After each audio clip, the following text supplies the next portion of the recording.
সাবরুমের Harbatli ADC ভিলেজের দিলকুমার Tripura বয়স 28 গুজরাটে কাজে গিয়ে নিখোঁজ হয়েছেন।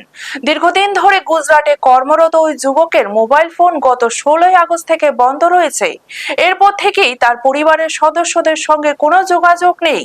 জানা গেছে দিলকুমার ত্রিপুরা গত প্রায় 6 বছর ধরে গুজরাটের বলসাদ জেলার সঞ্জন এলাকার হিন্দুস্তান পেন্সিল কোম্পানিতে কাজ করতেন।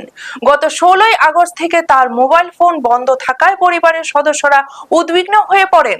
বুধবার দিলকুমারের বাবা দীনবন্ধু ত্রিপুরা সাবরুম থানায় এসে ছেলের নিখোঁজ সংক্রান্ত মিসিং ডায়েরি করেন। পরে সংবাদ মাধ্যমের মুখোমুখি হয়ে তিনি ছেলেকে খুঁজে বের করার জন্য সহযোগিতার আবেদন জানান। পরিবারের পক্ষ থেকে দ্রুত দিলকুমার ত্রিপুরার সন্ধান পাওয়ার আশা ব্যক্ত করা হয়েছে। ব্যুরো রিপোর্ট, নিউজ তৎকাল 24। আমার নাম দীনবন্ধু ত্রিপুরা, বাড়ি হাটবাতলি।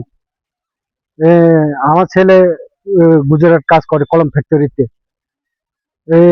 আগে 6 বছর ভিতরে একবার আইছে। এরপরে মোবাইলে কল বাইনা ইলাইগা নিউজে কথা কইতে আইছে। আমি থানার কথা হয়েছে, থানার অ্যাপ্লিকেশন দিছি।